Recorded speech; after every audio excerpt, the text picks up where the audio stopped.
Drollinger, just for our transcribers, can you tell us your name and title and spell your last name? Sure. Kevin Drollinger. I'm the Chief Executive Officer here at Epworth, and it's spelled Kevin, as you might imagine, D like in David, R-O-L-L-I-N-G-E-R. Great. We're in the 150th year of Epworth here. Can you give us a very brief snapshot of the history of Epworth and how it transitioned from an orphanage to its present day? Sure, I'd be happy to talk a bit about the history here.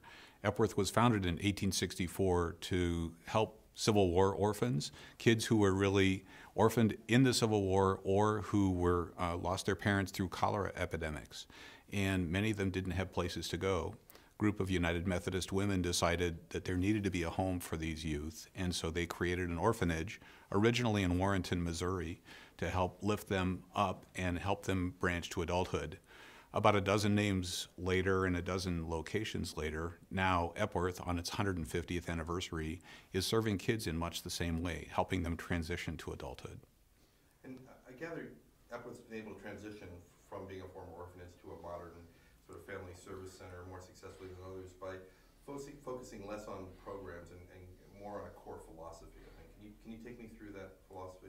Exactly. Our core philosophy is really to assure that everybody who we work with has a successful transition to adulthood.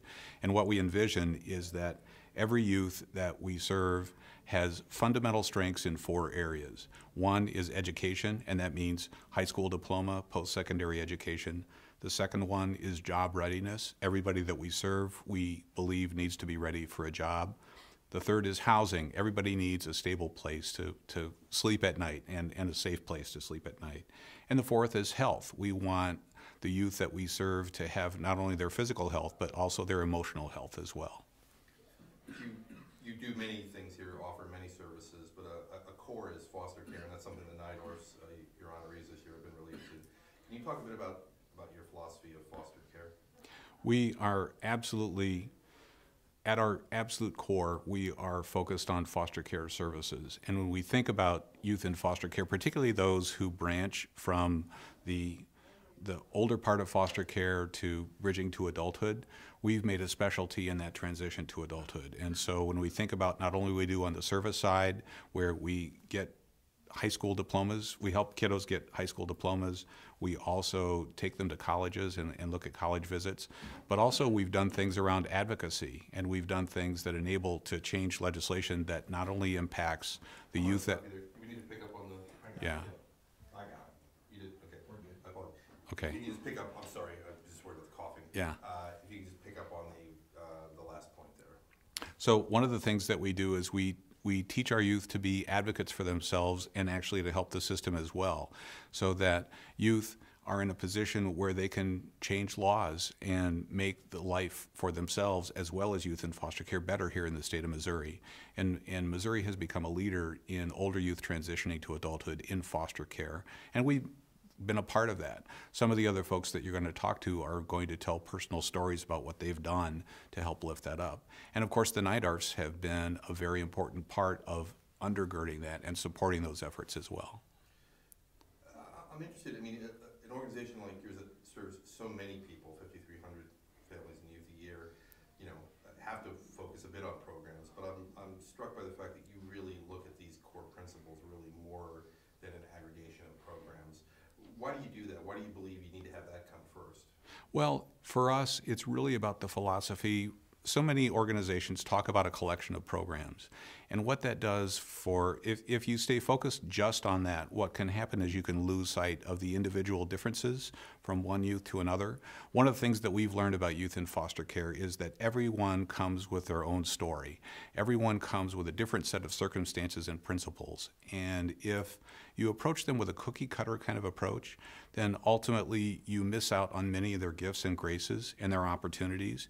And also you reduce the chances for success. So if you start with what the outcome is and then work backwards with an array of services that help support those outcomes, you have a much greater opportunity for success, and you engage the youth in foster care in the process as well. And can we talk a bit about present day Epworth? Can you give me, you touched on this a little bit, can you give me just sort of a litany, a snapshot again of your present day services, your size, how many families and youth you're serving? Sure, we're serving about 5,300 families a year. Budgetarily, we're we're about $15 million a year. We have about 225 staff member. Much more importantly, from my vantage point, is what we do is we have a menu of services available that we can tailor to achieve those four core outcomes that we have.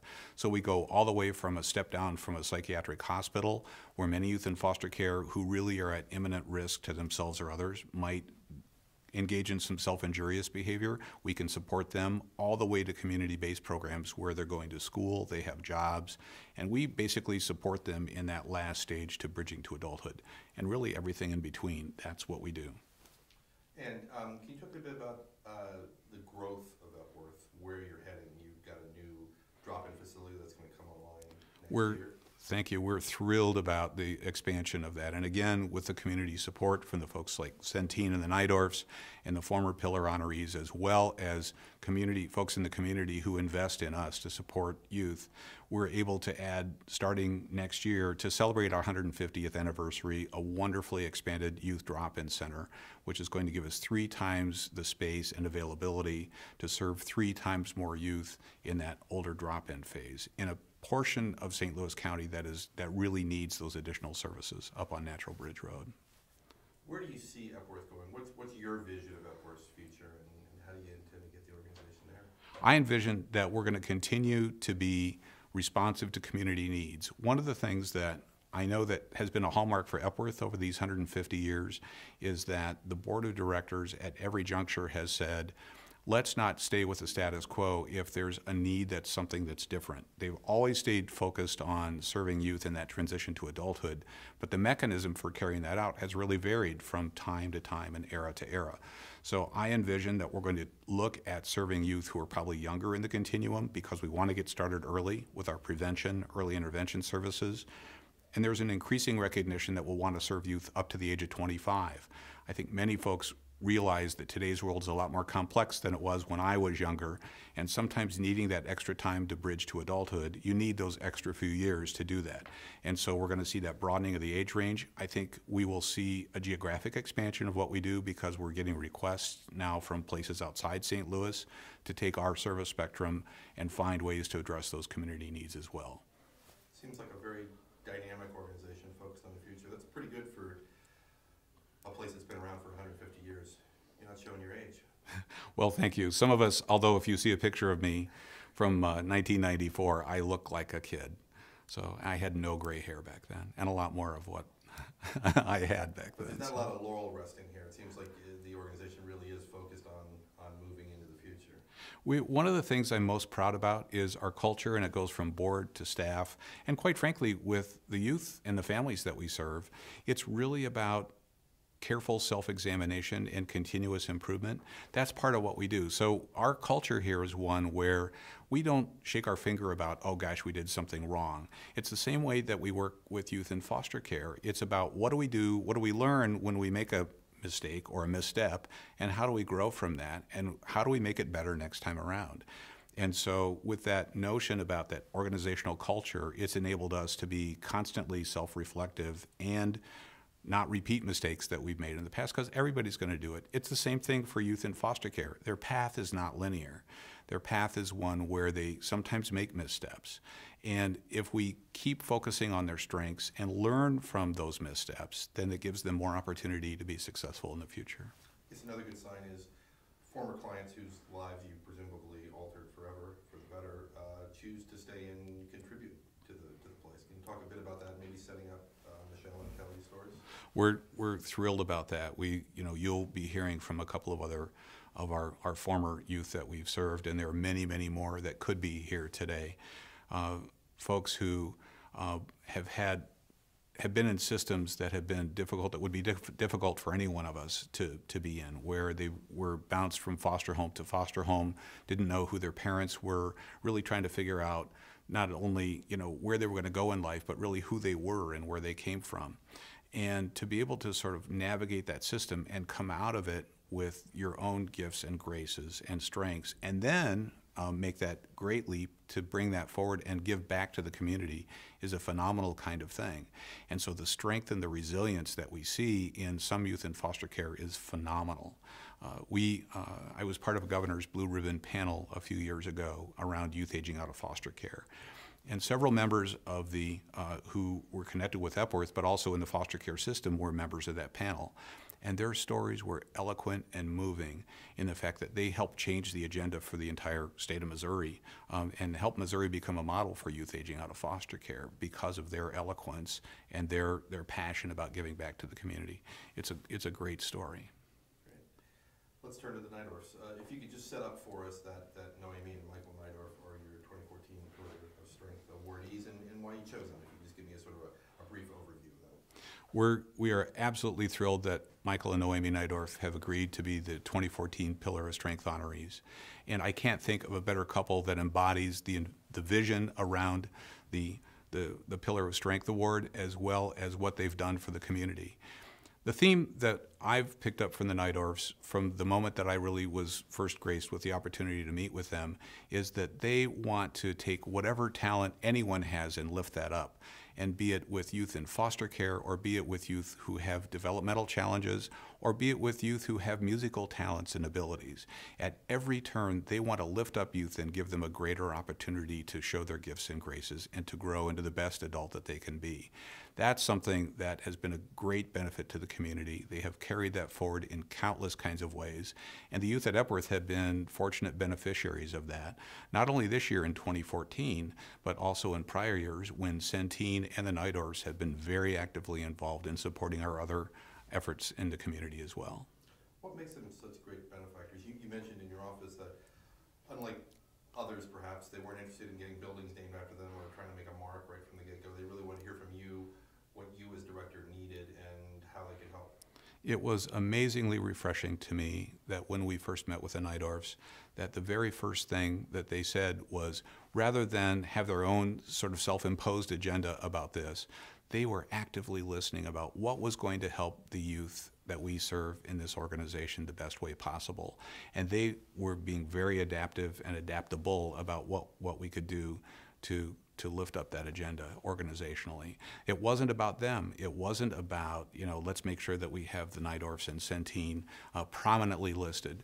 They have been very selfless about that. They've been incredibly gracious and graceful with this. What I've seen is that they've put the interest of the children that we serve first and foremost. And I think that, again, speaks to the fact that they're perfect honorees for the Pillar of Strength Award. Can you talk a bit about why you think Noemi and Michael wanted to focus on the foster care piece of what Epworth does? I haven't had a chance to talk with them at an extended length of time about why they in particular wanted to lift up foster care youth, but I can conjecture about that. And my conjecture would be that I think what they seem to bring to the table is that they have a notion that everybody has a different path in life, and everybody has different and unique gifts and graces that they bring to the table. And that rather than dwell in the economic hardship that some folks might have, or even the physical hardship, or the other sorts of things that we all might have to deal with, that if you can take that nugget of goodness, be it an artistic talent or an academic talent or something else, if you can lift that up and nurture that, that creates a better society. That's exactly why I think they were focusing on foster care, because I think what they recognized is that youth in foster care don't have the same kind of chances that many of the rest of us have had. And so if they could lift that up and grow that and nurture that, just as they do in other young folks in this community, again, that would be a great value add, and I absolutely agree with that. St. Louis is the Neidorfs' home, and they have a long history of working with all kinds of organizations. Can you talk a bit about their sense of civic responsibility and how their work with Epworth fits into that? Well, their civic responsibility is phenomenal, is deep and rich and long, and all the way from incredible support of the arts to organizations that work with folks who have disabilities, and the arts kinds of organizations, as well as organizations like Epworth who work with youth in foster care.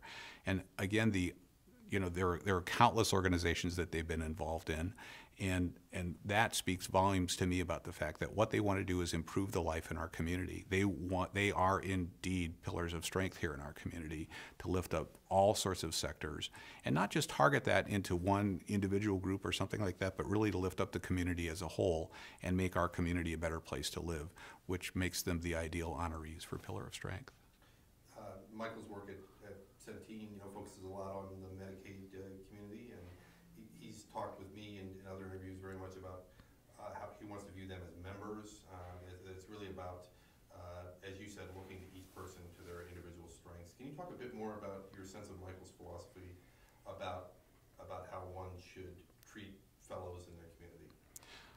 The sense that I have from Michael is that every person has gifts and graces, and that regardless of their station in life, it's really about lifting them up and making them feel whole and valued. One of the things that impressed me so much when I first met with Michael and Noemi was that they are actively and rabid listeners. They are very, very good about making sure that they hear what's going on. They don't have preconceived notions about what should happen, but rather they actively listened and really asked very thoughtful questions about what we were looking for organizationally and how we can support youth in foster care. And there was a real deference to our strengths about what we bring in our arena of foster care. Even though they have worked in the community in so many ways and have a great knowledge about our community, they also lifted us up and made us feel really valued as we talked about this partnership and supporting the community through the Pillar of Strength Award. Yeah, that kind of deference and sensitivity isn't always something you see in the behavior of Fortune 500 CEOs. It's well, unusual in that regard. We've had the great luxury of working with some phenomenal CEOs. Each one brings different gifts to the table. I must say that the Nydorfs are among the top of those that are really actively involved and engaged in this community and lifting us up in great ways. Anything I'm going to ask you about that you wanted to? I don't know that I hit your highlights. That'd be terrific. Laura? Excellent, as always. You got a clip or two out of that? Absolutely. I'm trying to think,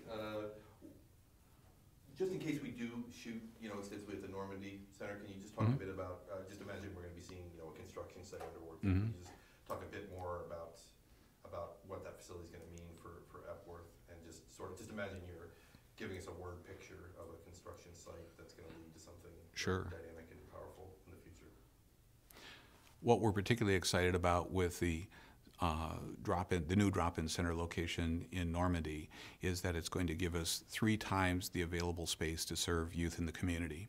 One of the things that we found as we became more and more involved in youth aging out of foster care was that the geographic areas that they came from to receive our services, which is really computer support, access, classes, training, attaining their GED, job skills, therapy, even things like meals and clothing that we provide for them as well.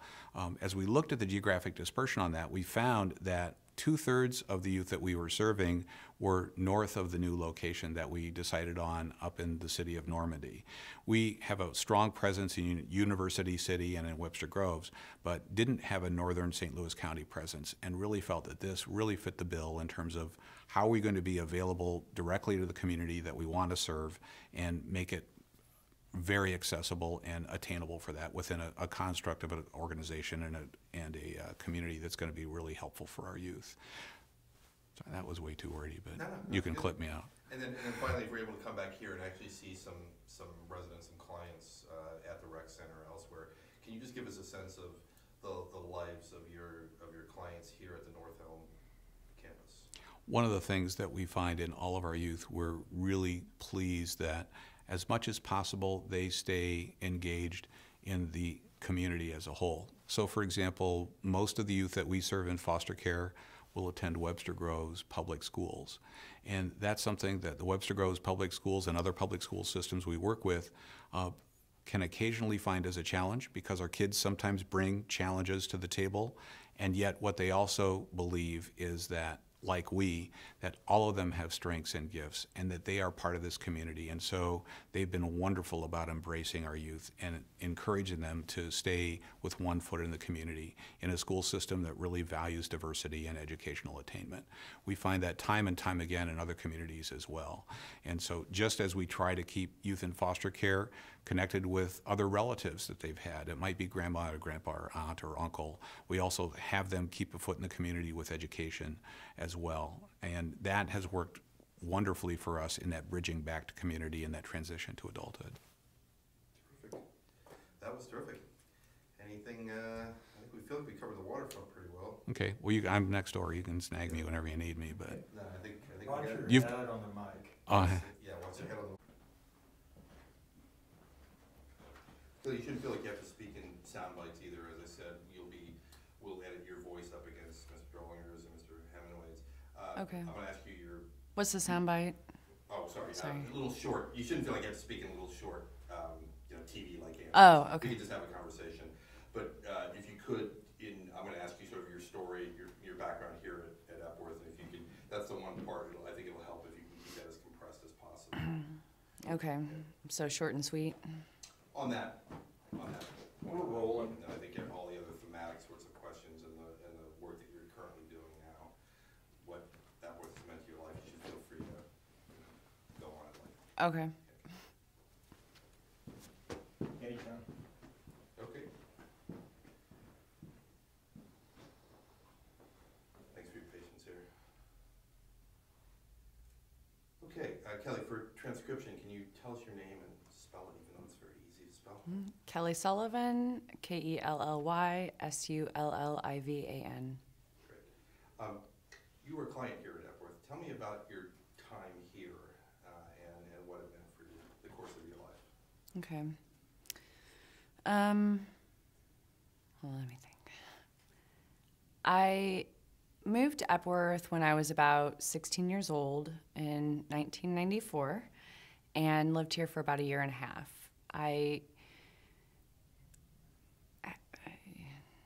What did it mean for my life? Sorry. Just talk a bit about your time here. Okay. How it helped in those, while you were here, how it began to change the course of your life, please. Okay.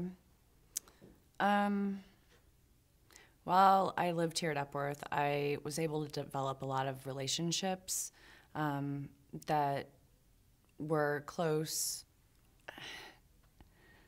Sorry, I'm trying to think of what to say. Kelly, just pretend you're telling me about your time here. Don't think about what they're using this for in the end. Just you're Okay. telling your friend about what things were like here. Okay. And how maybe it was different from what you've been used to. Okay. in your 16th year. Got it.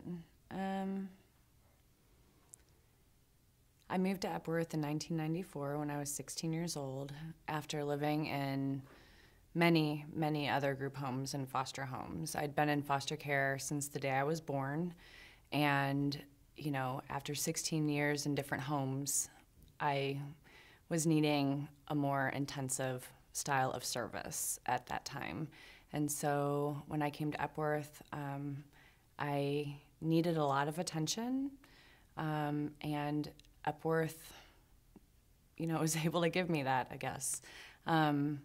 You know, the intensive services between the therapy, the activities, group therapy with other youth who knew and understood what I was going through, and staff that were loving and caring and supportive.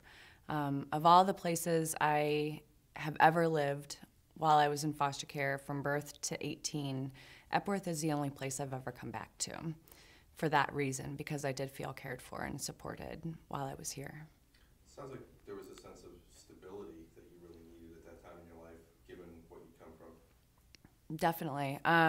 You know, I lived here, went to the on-campus school here until I was able to, you know, just become a little bit more stabilized, develop some additional coping skills for my life and, you know, for my different relationships that I had. And I was eventually able to move out onto and begin going to the public school, where I did well. And I succeeded in my time here and was able to move to a transitional living home that Epworth was running at the time. This was a while back, but it was in Kirkwood, and so I was able to go to Kirkwood High School and live in what was then called Wesley House, actually, transitional living for teen girls that were in the system. Epworth is all about helping youth transition into adulthood. What kind of skills, life lessons do you think you got here that helped you make that transition that's difficult for any kid? I think one of the most important things that I was able to learn while I was here was self-advocacy skills. You know, while I was on campus, I was part of the youth board, and that kind of gave me an opportunity to advocate for my needs and other people's needs, you know, that lived here in a way that was productive. And, you know, I was able to have my voice heard and make changes in just a more productive, a more assertive, and more healthy way. So between being on the youth board while I was here, being given the opportunity to make mistakes and correct them, you know, without the repercussions of being threatened to be kicked out, things like that. I mean, they kind of stuck with me and stuck by me through those times.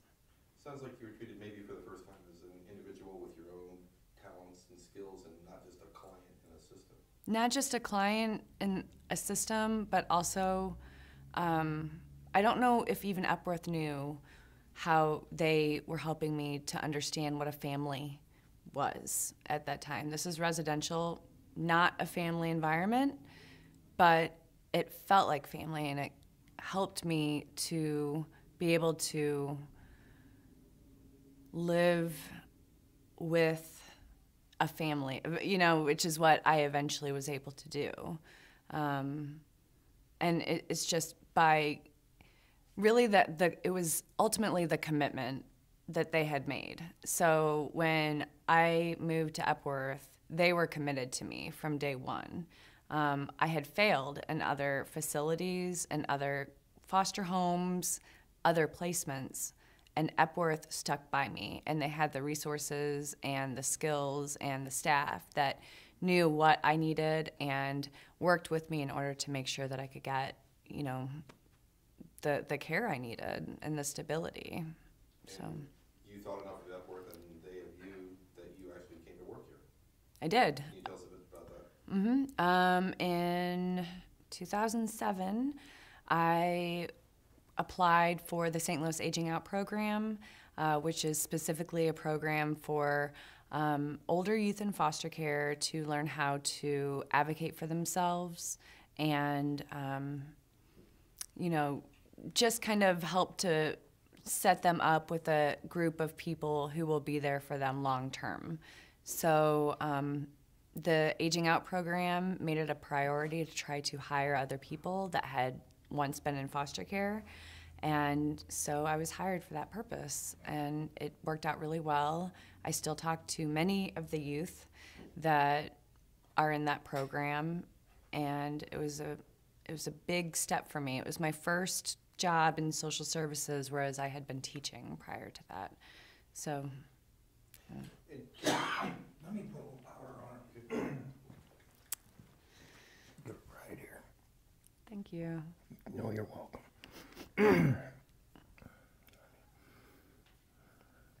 Yeah, it's that high forehead thing. Thank you. Reflects the light. Yeah. Ugh, cough. I'm gonna grab some drink. Anybody else want one? Yes, please. You want some? You've got one there too. I'm sorry. Oh. I forgot to tell you that. Go Thank ahead. you. Something in the room? Just so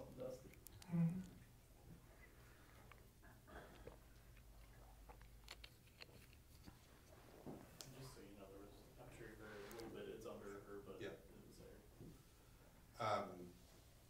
Kelly, can you tell us about your current work in social services and what you hope to do with it? Yeah. I currently work for the Foster and Adoptive Care Coalition of St. Louis in a program called 30 Days to Family. in this program, my job is sort of a race against the clock.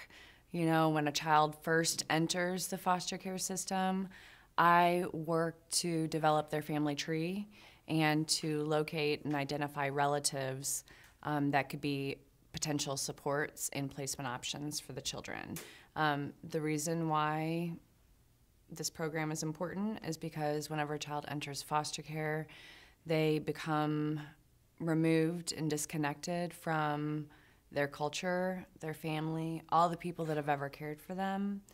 And so I feel like it's important to make sure that children can, I feel like they have that right, that if there is an appropriate relative within their family, that they have a right to become, to stay a part of their environment and their culture and family. It's specifically important to me because although I was in foster care for 18 years, nobody had ever found my father or any of my paternal family members. And it turns out they did exist. I found them when I was 30 years old. And it's a huge family, a huge, very loving family. And when I had heard about 30 Days to Family, it seemed right for me, a good fit, because I understood from experience how important it was to make sure that children can maintain any connections or supports as possible while they're in foster care. It's interesting to think about what my life might have been like had someone at birth found my biological family. So. Yeah, it's an amazing gift to give a kid who might be feeling very much disconnected from family or even a sense of place in the world. Yeah, and not just I think that it really makes a big difference if a child, thank goodness we have traditional foster homes. I'm so happy that we have places, where people want to take children that are not related to them into their home, and places like Epworth. But if a child becomes disconnected from all of their supports and who they are, then, it really hurts their confidence. Children begin to develop behavioral issues because that's the only way that they know how to communicate their sadness or anger or depression over losing every single person that they've ever loved or who has loved them. It's kind of a tragedy, I think. It sounds like Epworth came along for you at a crucial turning point in your life. Can you imagine what your life might have been like had you not found Epworth?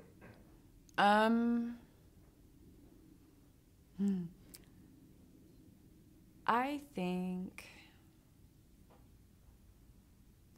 I think one of the gifts that Epworth gave me was self-confidence, and they were able to really highlight my strengths.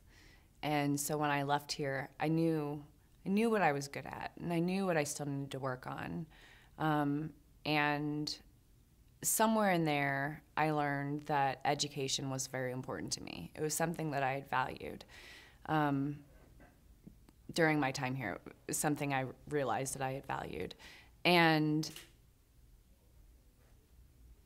I think that, Epworth gave me the confidence to, when I had gone out on my own, it was always something that stayed in my head about wanting to go to school and receive an education and eventually get into the helping field, where I taught for some years, and then now I'm in social services. So, I really do think, so it's kind of a long shot. I don't know. I don't think about hypotheticals too much, but I do think that, without the confidence that I got here while I was at Epworth, I don't know if I would have gone to school. I don't know if I would have gotten my GED.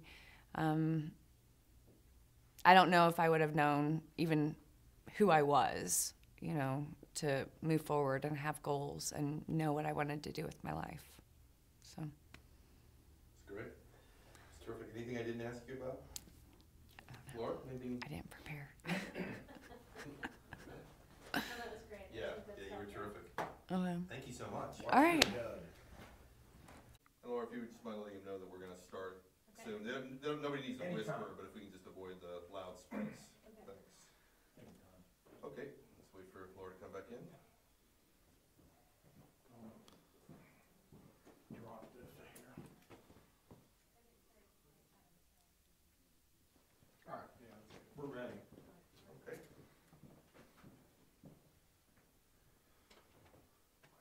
Okay, all set? Everybody set? Yep, we're cooking. Okay, Mr. Chairman, wait for transcription. Could you tell us your name and spell your last name for us, please? My name's Kevin Hemingway. Last name is Hemenway. And you're a board member here at Epworth. Correct. Tell me a bit about your connection to Epworth. I gather your stepson was a client here. Correct. It was approximately 10 years ago. My son was around 11 or 12. We'd always had some issues with him, but when he hit middle school age, it really started to become a problem in the home. He was injuring himself, injuring other people in the home, and so through a series of events, he started going to school here, and from there he actually became a client here and was stayed in the dorms for about 9 months. Can you talk a bit about what his time here at Epworth meant for you and what it meant for your family? It saved our family. My wife and I would have gotten a divorce. There's just no doubt about that. We were already headed down that path. When DJ came here, we, along with him getting help, my wife and I actually got help.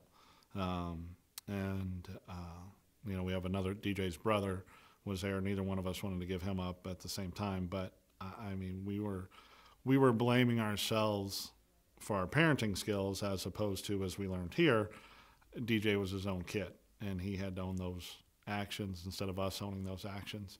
And through people like Shailene Plank and the learning to become a love and logic parent, which we did in this room, we figured out what we needed to do as parents to raise him the right way.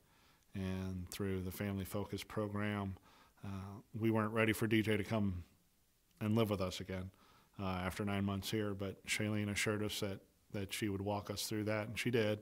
And it worked out. He came back and lived with us, and we were able to construct a family at that point. Looked a lot different than before he went in there, but a lot of that had to do with us and the training that we got while we were here. And what did it mean for DJ in the course of his life? Well, he got to understand what was, DJ never really understood why he was different. He knew he was different, but he didn't understand why, and we couldn't really explain it to him because we didn't know. But while he was here, he was able to get some training on, you have Asperger's, you're bipolar. This is what that means. This is why you have to take this medicine. This is what the medicine does. When you start, and so he was able to just get his arms wrapped around of, okay, I'm different, but nobody has to know I'm different. And he really kind of struggled with that, even through the rest of his teenage years and in high school years with us. He still struggled with that, but at least he had the basic knowledge of what was going on. Plus, he was able to learn more of a team environment while he was here. He was with other kids. He'd had a hard time making friends at other places, but he was able to make friends here. Can you talk, you told us very eloquently about your own story, but how you see Epworth changing the course of the lives of all its clients here, and why you wanted to become a board member here? Well, we owe them so much, so it was just, when Shailene suggested maybe you should become a board member, it just seemed like a natural fit. And fortunately, they were nice enough to vote me in.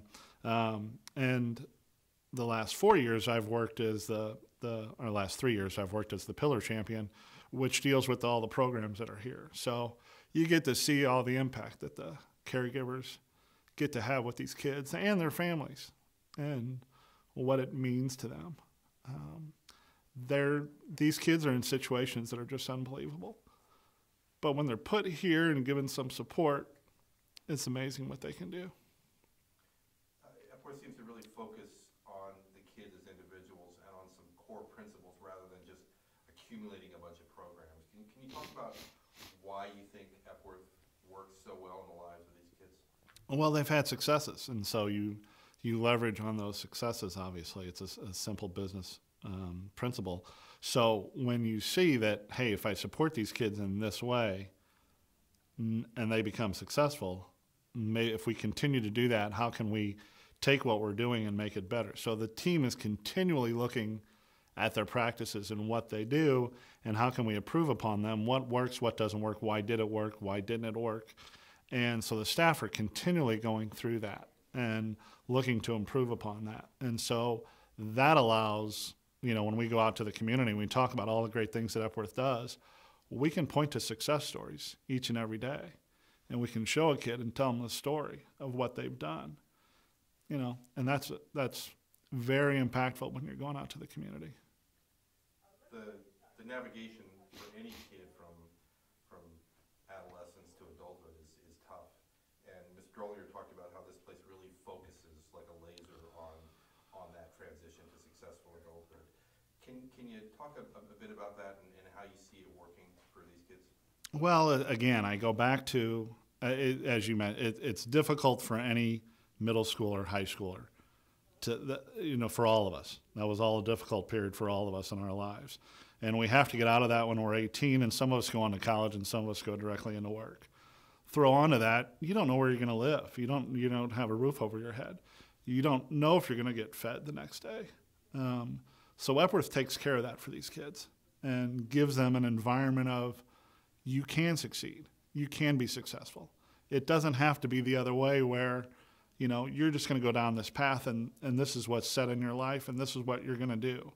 The Epworth folks get these kiddos at this age and they give them a meal, they give them some clothes, they give them some direction, they show up at their graduation, they give them some ways to get through high school, and then they get them into job training and they say, community college is a viable option for you. These kids hadn't heard that before. They weren't going to go to high school, and now they're talking about going to college and getting out of college.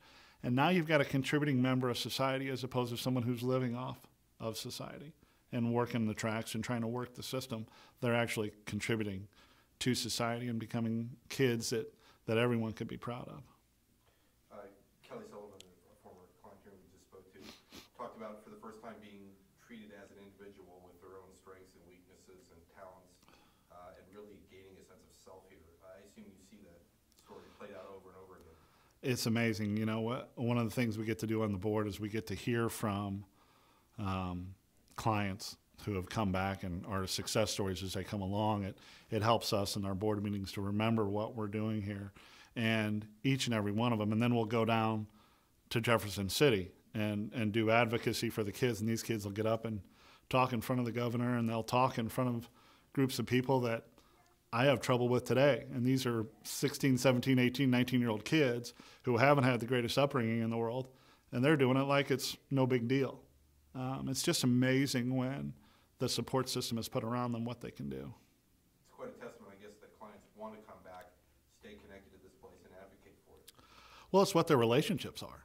A lot of them, this becomes their family. DJ has told me that before. He goes, I met a lot of neat people there. It's not that he keeps in touch with so many of them, but I think if he would have been here in the system a little bit longer, or in Epworth a little bit longer, he might have been able to pull back to some of those relationships as he's going through some struggles right now at 24. He might have been able to utilize them. Well, these kids that have been here for 2, 3, 4 years, this is their base. This is what they know. And so this is how families are supposed to work. They may not have had that growing up, where you and I get that each and every day. This becomes their first family. So those relationships, those bonds are huge in their lives. What would you want somebody watching this video who doesn't know anything about Epworth to know about this place?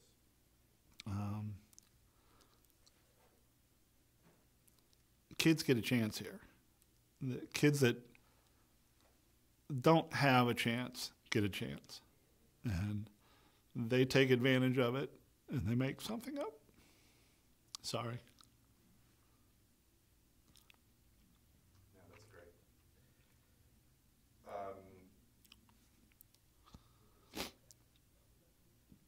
There's an institution like this, in some ways, can't really be a family, but this comes as close as I think an organization like this can for a lot of these kids. Can you talk about how they achieve a sense of belonging and a sense of family here?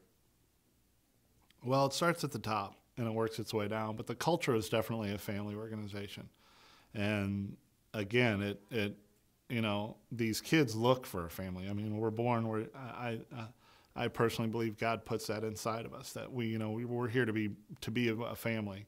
You know, we're not here to be loners. We're here to mix with people. And so when you don't have that and you come here and it's a family situation, you know, with all of the celebrations of life, you know, we celebrate birthdays. We celebrate, you know, successes at school. We celebrate successes in the job community. We celebrate getting a job. We celebrate all of those things that a lot of these kiddos may not get that because their family life just didn't allow for it. And so here, from Kevin on down, through the senior management, through the management team, through the caseworkers, through the caregivers who come here and doing an unbelievable job and don't get paid very well for doing it. They do it out of the love of their heart. You know, DJ still talks about Miss LaJoyce. You know, that was his caregiver here, and she took care of him. I know you don't know the Neidorfs directly, but you know of their work. Why do you think they were chosen to be the 2014 Pillar of Strength awardees, and what do better factors like them mean for this place? Well, it's the lifeblood. I mean, it's wonderful for us to sit here and want to do well and want to take care of these kids and want to put them in a position to where they can succeed, but that's only one half of it. You know, with all the training and the practical applications are just one half of it. The bigger piece there has to be a life flow. There has to be a bloodline. There has to be a financial stream to make it all work. And the Neidorfs have done amazing things in this community. And this is just one extra step for them. You know, it blends in with exactly what their vision is for St. Louis. This makes a stronger St. Louis. And for them to be able to come in and receive this Pillar Award it's an amazing honor for us to be able to honor them, to recognize them because of all the great things that they've done in town. That was fantastic. I've been telling this story so long you'd think I'd be able to get through it without blowing. I apologize, guys. No, it's genuine, it's powerful, and I really appreciate you sharing with us. Anything that I didn't ask you or that you wanted to communicate? I don't think so, is there? You tell me. You perfectly illustrated our vision, which is strong youth, strong family, strong community. And your story built that up to end with talking about what the Neidorfs do in the community. Yeah, that's really. It was scripted. That was really terrific. Okay. I really appreciate you taking the time. All right. No, thank you. I appreciate you guys coming out. Absolutely. Your answer, you know, you'll see what I do, and Okay. I'll direct you if I need anything that I'm not getting. Okay. Okay. Me, boys. So for How many of you moved that way just a little bit? You're off the keys together. and am I good, sir?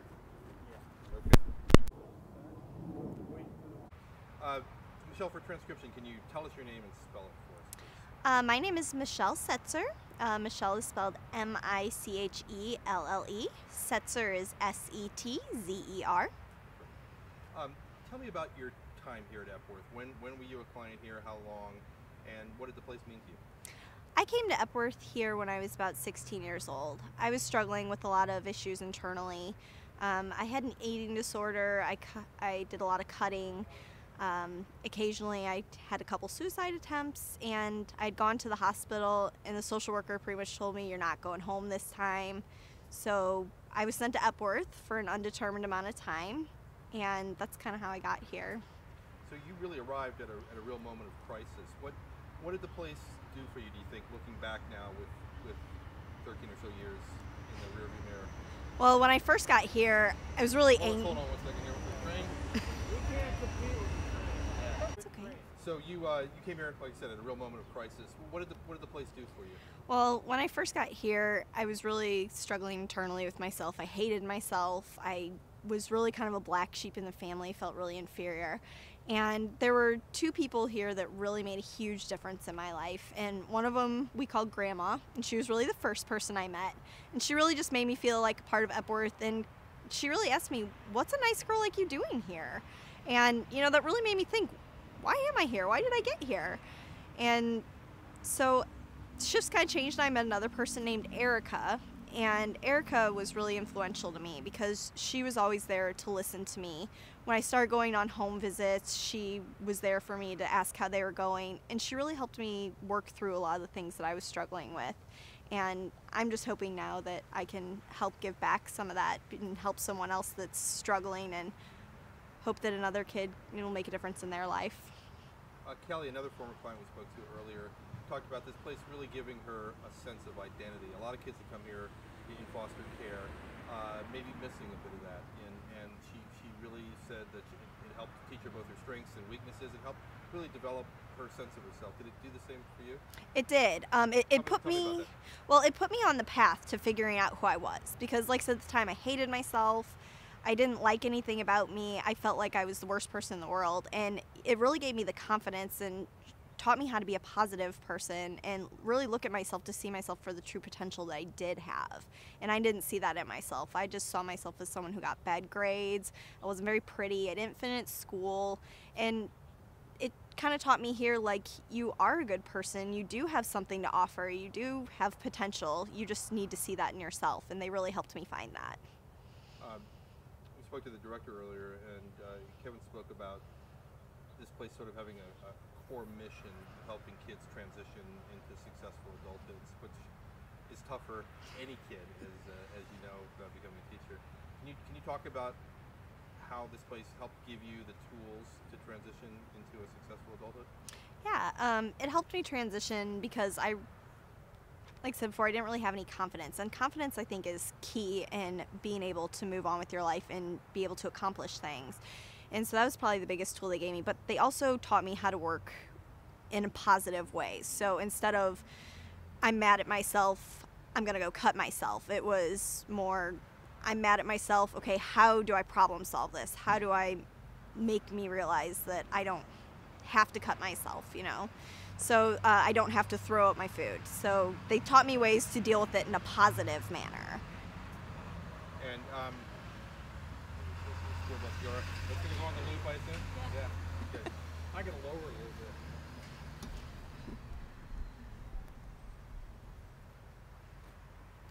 I think it's going to park there, so we'll just go ahead and see how we do. Okay.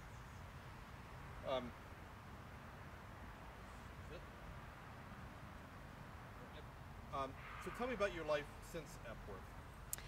Well, I did hit a few bumps on the way to kind of becoming. After I got out of Epworth, I finished high school, but I ended up getting my GED instead. I had missed some time while I was in Epworth, and I wasn't able to make it up. So I graduated with my GED, and I went straight into college. I've been in college now for actually a very long time, because I did get married and have a child along the way as well. But I have worked my way up to being the director of marketing with the St. Louis Lions, and that's a...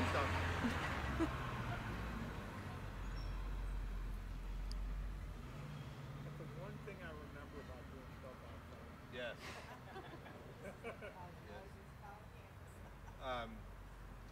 So, I'm sorry, why don't you just go back to college? Okay. I was in college, and I'm actually still in college. I've been going part-time for a long time, recently started going full-time. But during that time, I've also worked full-time. So I have built my career up through on-the-job experience, and I am now the director of marketing for the St. Louis Lions, which is a semi-pro outdoor soccer team here in St. Louis. So, for all intents and purposes, in fact, reality, you are that successful adult. I know it's hard, but can you imagine what your life might have been had you not come through Epworth? I honestly don't think I would be here today. I think that I would have continued to struggle and hate myself, and one of my suicide attempts probably would have actually gone through eventually. Wow. Do you mind taking another crack at that for me again, because you're not going to hear my voice?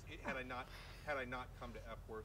Okay, just sure. Start with that. Had I not come to Epworth, I probably wouldn't be here today. One of my suicide attempts probably would have done me in eventually. It's remarkable. So you, in a very literal way, owe your life to this place.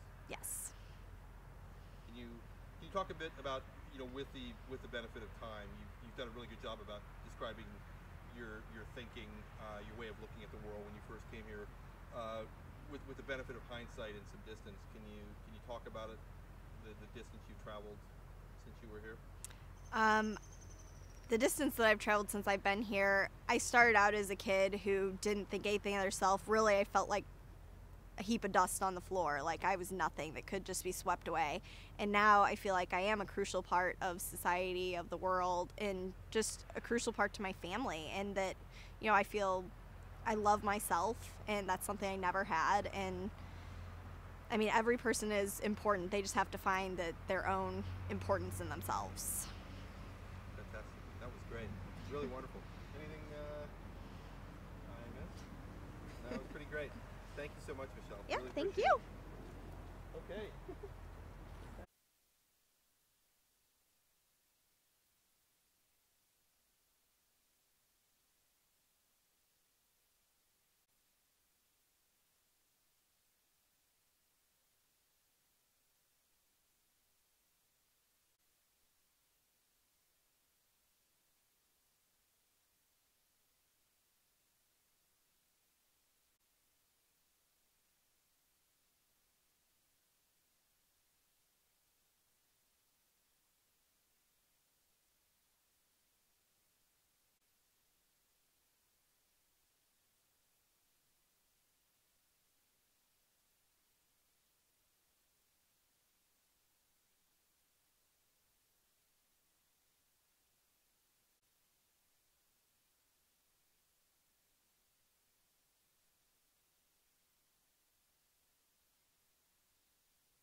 Hey, Chuck. Hi, Michael. How you doing? How's everybody? This might beat the birthday party, but I'm not sure. I knew you were doing How have you good. been? I'm good. How have you been? I'm good. Just had a sandwich. I should have worn my boots if I knew you were going to Get a quick shot of you guys. Epworth, good to see you again. Great to see you. Thanks for being here. Oh, And, looking forward to it. and you stopped a bad weather. I'll catch her. How are you? How are you? Good to see you. Good to see you. Thank you. Nice to see you. So, yes, I like that tie. Oh, well, thank you very much. Very nice. I wish I could say that I picked it out, but my wife said, you need a nice tie She with picks this. out And all my good ones, too. So I have learned when my wife says this is the tie that you need, this is the one that I do. I want to give Gary this so I don't I didn't have all know this about stuff in my ties pocket. until I married him. I mean, I just didn't have a I thought it was concept like- of good taste. I just when thought it that was came part to of the ties. sort of the, you know, especially because you traveled in circles that where ties were just sort of the, you know, Most the regular of the time sort of it was ties, but I thing. just never paid attention to it, you know? You guys are upright. I understand you just got that from China. We can certainly do that. I want to know, how is it that you ended up coming back from China and then ended up in that work at 7 o'clock the next morning? He exists on very little sleep. My goodness, that is phenomenal. Well, I have some blessings that make it possible. Is that a pelican? Yes.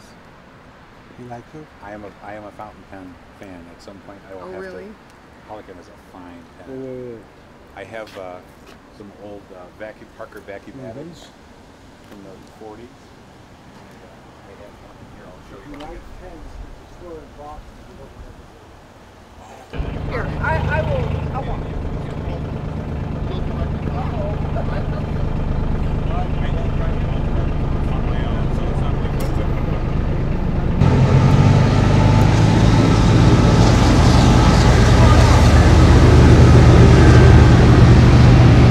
Let him catch her.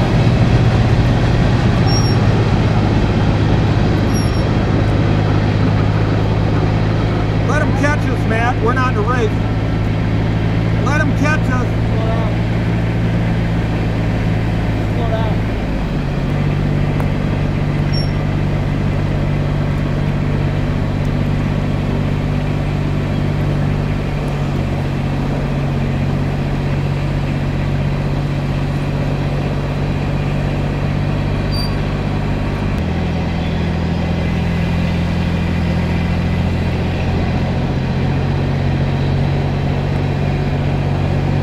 I want him to catch us. So let him drive.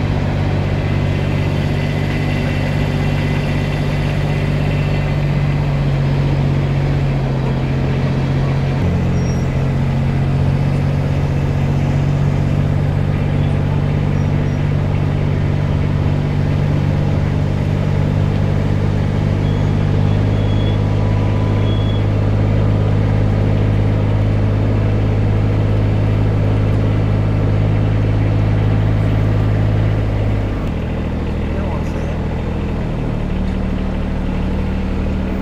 Let him get on the side. There you go. Let him get next to it.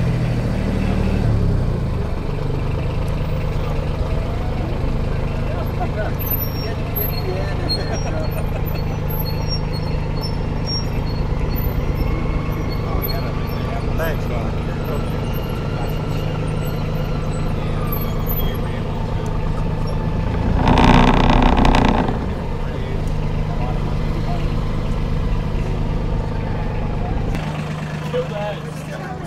Get a picture at the end, too. Oh, I got one. Okay. We have to slip her in there. It'll remind me of the old days of Channel 5. Yeah. Yeah, we're still pretty muddy, so that. Except she just has to have a microphone in her. Kevin, where did Kevin go? Oh, we'll get you going. So what we're gonna do first is have you step forward 2 steps here, okay? And I love your red, looks really you. good with this. Thank you. I'm gonna have you face towards me and scoot back. So bring your toes towards me just a little bit, and then slide into each other just a little bit like that. We're gonna do just one standard shot, TV. and then Laura's gonna be right here. TV. And do you see this right? You see that sparkle right in her eyes? Oh, yeah. Doesn't that look great? Oh, I love it. Looks really good. The sparkle in my eyes. Oh yes, it looks We just want to emphasize what's already there. Yeah, that's good. Okay, so I'm gonna be shooting, I need to go up, so if you can get up for me, that would be super good. Okay, thank you. And number one tip is always to turn on the, don't go in the river and turn on the camera. Oh, be careful. I'll be careful, I'll be careful. All right, nice smiles right at my pinky. 1, 2, 3. Oh, that looks great. And 1, 2, 3.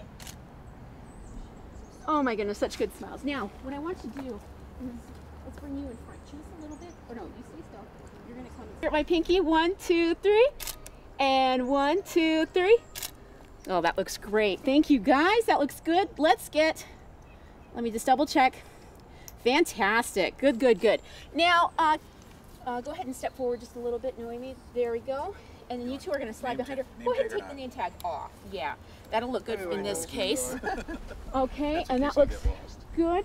Go ahead and come in just a little bit more there, Kevin, behind. There we go. And go ahead and there we go. And just soft fingers there. And guys, hands down by your side. I did. I had a manicure. So I did that just in case.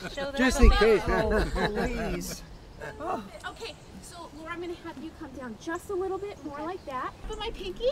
1, 2, 3. And you let me get up just a little straight this way. There we go. Very good. 1, 2, 3. Oh, that's good. Now let's try nice big smiles on 3. 1, 2, 3. Oh, that's great. And now I'm gonna do 1, 3. Okay, I'm gonna have you step out. I'm gonna get one close one of them too. Can I touch your hair? Is that okay? Oh, The you can wind do is- anything you want. I'm gonna make you nice and soft here. There we go. That looks Just need good. a hot water bottle. We'll get you out of this. Okay, so this one we're gonna get you guys a little more. This way just a little bit. There we go. 1, 2, 3. And 1, 2, 3. That looks good. Mike, come up just a little bit. There we go. 1, 2, 3. More this way. 1, 2, 3. I like this when they're close. I always like closeness. I think that looks, so I feel like that's a super good cover. Do we want to do any more poses or any other different things? I think Do we want to show, okay. let me show you what we have. So we have one, we have 3 versions of this, the cover, yes. And then for the save the date and the invitation. So those were the last ones that we did. Okay. We have, you nice, know, nice. just nice and close. Oh, nice. Yeah. Okay, great. Okay, do you think there's anything else that we No. need? Can I get a quick shot of you by yourself and then each of you by yourself really quick? And guys, I'll have you step to the side, thank you. Let's do Naomi, Noemi first. Right here, dear. Okay. Go ahead and face towards the wind just a little bit this way. Yeah, there you go. And then turn towards me, eyes here. There we go. Open up towards me just a little bit. Yeah. Very much. Michael, let me get you really quick. Same. I'm going to sit on the radiator. Yeah, go warm up. Thank you so much. Really appreciate it. Come on forward. I love the way your hands are. That looks really appreciate it. Let's get one of you two really quick. Same thing. Kind of face forward. 2 steps forward and towards Laura here. Step forward. There you go. And then turn towards me just a little bit. There you go. What? And then I'm going to have you kind of lean towards me just a little bit. There you go. 1. Somewhere here today. Oh, I don't know why, please. Will you be in touch with me or Anne-Marie Schumacher? I got Anne-Marie. Do you want me to get your? That's Do okay. you want I us got to Anne-Marie's shoot baskets email. or something? Yep. No. All right. Thank you very much. It's just a leftover from the kids where they went to school. Donna, do you want me to Rob, get your coat out of the car? I don't have a coat. Oh, we're not, okay. This is it. Yeah. How far is the exit? It's just right up from where we came. Good, let's We do it. passed it Come on our on, way let's back go. up. We're fine. You guys We're cuddle hardy. back here. We're hardy. You've been We can halfway do around this. the world and back. You're good. We're hardy. Whiffy, here's the card. We walking up or riding up? Oh, I was gonna.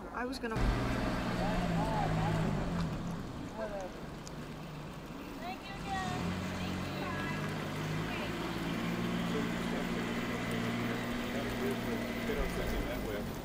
And you just don't see kids in foster care coming through playing tennis anymore.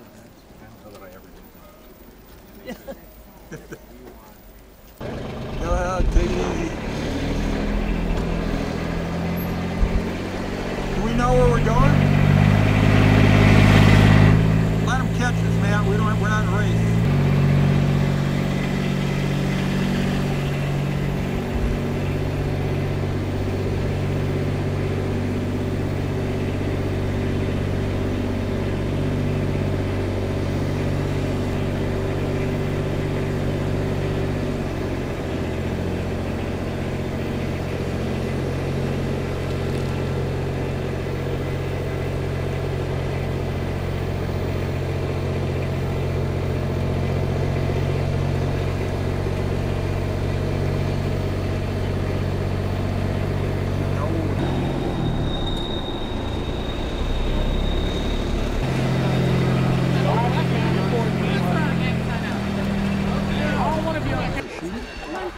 have the cornmeal right there.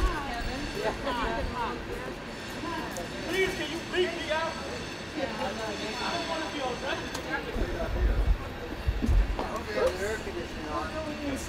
Yes. I hope you have the air conditioning turned down. You're hot, huh?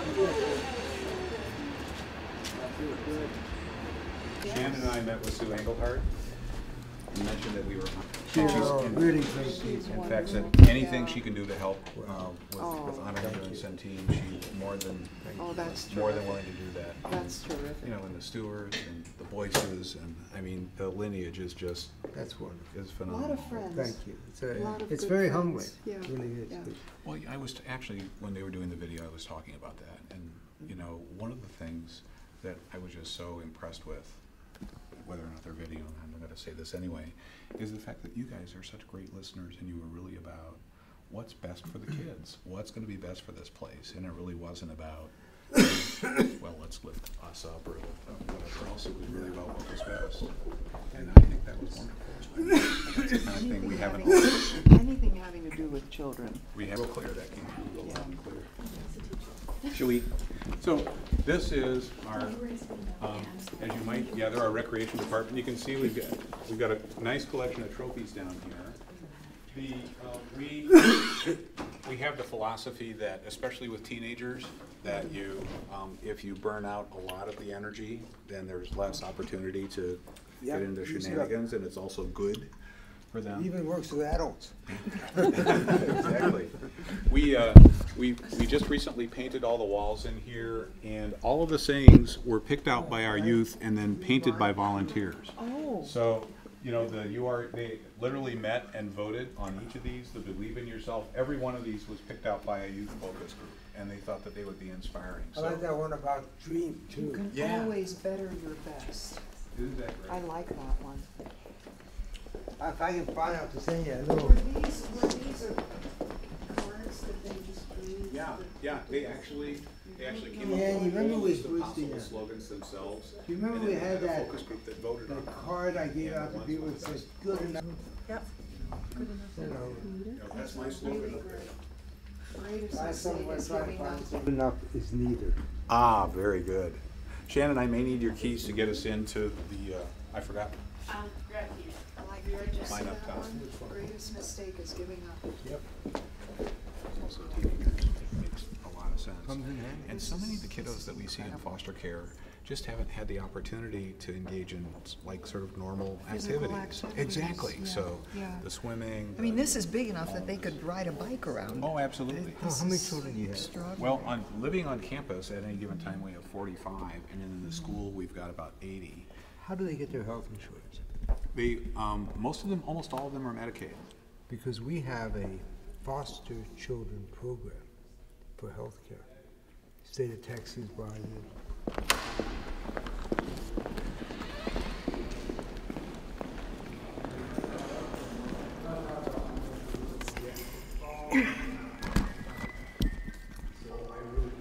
I'm serious. I was part of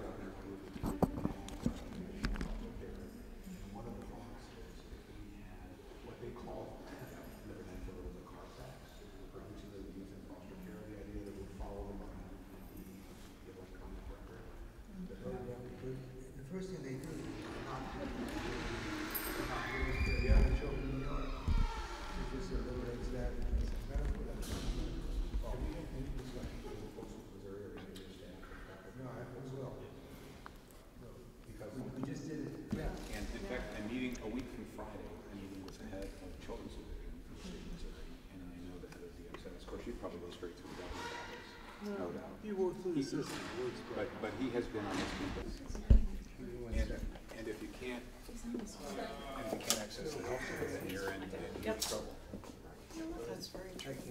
I think we're okay. I think we can probably have it. And imagine that what each one of the classrooms in the school though that can hold one individual, and that then only out of the cardboard and duct tape, and then we have what's called the battle for the paddle, and they have a ceremonial paddle, and they have what we call the Epworth regatta, and they come down and they literally move the boats back and forth. They have 5 minutes to see how many laps they can go. Before the boat sinks. Yes, and we've had Titanics. Did you ever do videos of we have some videos and some pictures actually Yeah. of them. Oh, that has to And, be you know, special. and it's not always the smallest person they pick. You know, sometimes they just Yeah. pick somebody Yeah, who's really sure. popular or Very whatever good. else. And so we had one this year. They got in and went like about an inch, and then the whole boat just went. Do they all swim? I mean, Most of them do, and we have great And you staff have and some lifeguards. instructors. You know, Oh, and, yeah. and when that happens, everybody enjoys the moment. Nobody's upset by it. Oh no, it's great celebration and really rooting for each other. It's great Yeah. fun. of course. But they all get their special T-shirts and they have great sort of ceremony, and then they play songs like Rubber Ducky and things like Beach Boys songs and Polo. oh, there you Kids go. used to play that. Yeah. Marco Polo. I think the winner of the regatta this year was the Spirit of St. Louis. It was a big cardboard box spray painted silver with wings on it. Oh. And then there was Sirius and he was paddling across. I think he made it across 4 times. Yes, he did. He did really well. Is that some kind of record? It was my competitors in the pool that day. Boy, that sounds like a lot. But we worked really hard to provide all sorts of programming, and Oh, the trophies. I know we have, and you know, we have. Well, one of the themes that I talked about in the video, which is real clear from all of your work, is both of you like to find everybody's gifts and graces. And this is what, you know, I mean, think about our kiddos here. These are kids that have bounced around the system. This is just Yep. extraordinary. That have done What a feeling of accomplishment this must give to them. amazing things. I'll tell you, one of the things that they enjoyed the most, this past school records from one school district to another. And the governor was flanked by 2 youth and actually talked to them first before he talked to us and to the board members. It was wonderful. And it's actually, they just have a ball. We give them. It's called normalization. The dresses, Yeah. the dresses are donated? How does that work? Yeah, that's There's exactly a- what happens. yeah, We have yeah. all sorts of women's groups that come You in. want to normalize things. Yeah, Let them experience what everybody Yeah. experiences. Yeah, and actually, the music is better than what my daughter gets at Webster Groves High School. She was at a dance last weekend and said it was all techno. Yeah, yeah. I mean, I never thought there was a music that would make rap look good, but I think maybe techno makes rap look better. So, where's some But as coaching? long as you're just, Really, really nice. We try to keep it as a nice environment. And the kids are free to come and go, or is there Now always the someone kiddos with in the them? far new building that I pointed out, that building is locked. And that's How just many are in because, that? there's 12 in there. 12. And that's because they're an imminent risk to themselves and others. Average length of stay there now is about 5 to 7 weeks. So it's short, but very intense. And this is, you know, again, it's something unfortunately, with the proximity to the railroad tracks. always talking about that. Oh, yes. And over the 20 years I've been here, you know, knock on wood, somewhere, Yeah. we've only had one kiddo run out on Elm. This was about 12 years ago. Ran out on Elm and, you know, was not showing good judgment. We retrieved him and everything was fine. But So it had a happy ending. is that actually the girls are more dangerous than the boys. And their impression, this is from folks who've done, boys are much more impulsive and girls are much more planful. And so the old building that we looked at, Shoemaker over there, before we did the capital camp, there was one girl who was mad at another one who stole a boyfriend. And so she plotted for weeks and waited to the point where this one girl was in the shower all by herself. And then all the other girls went in. But That takes some planning. But Oh, I that was the understand. kind of planning, and that's why the staff here will tell you, the girls are the ones that really, you know, are much more planful about But this. we've all done things. I'll never forget, the worst thing I've ever done, as a kid, I don't think I ever told you, was, when we were in school, there was a Uri's pill. I don't know if you're familiar with it, but one's urine turns green. And so this one girl had a terrible headache. I said, well, you want one of my aspirin? I gave her an aspirin. And so all her friends were looking at her, and they knew about it. And they said, you don't look swell. Do you feel okay? Oh, and then She didn't want to talk about it. Oh, I should. That's right. That is right. that's a good story. And so that's getting renovated as we speak. So we're always, we've always got a project somewhere. With this that we're size campus, working there's on. always The something. school is divided into Different classrooms. How many classrooms? We've got for 8 the- different classrooms currently, and there are about 10 per classroom. And again, all and so they have explicit sort of expertise in dealing with those kiddos. But one of the things we're really excited about, St. Louis Public Schools has contracted with us to take our staff and put them in St. Louis Public Schools, so that bring our expertise in and have a sort of a safety valve for the schools there without That gives them moving. some certification. Yeah. And so that's actually that experiment we did for the first time last year. They're doubling that for next year, so we're thrilled about that. So if it puts some pressure on you, get for your teachers. Works at Moog.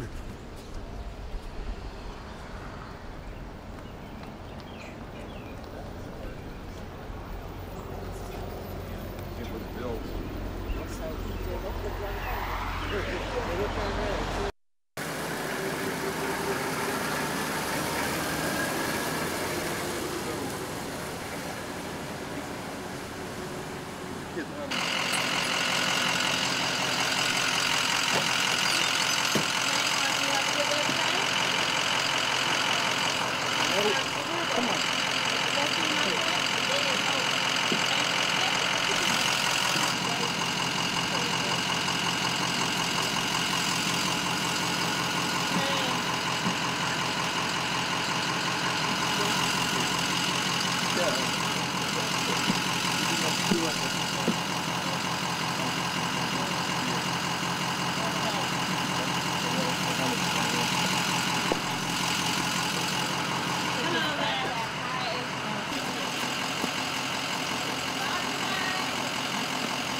That's all we needed. That was good. That was good.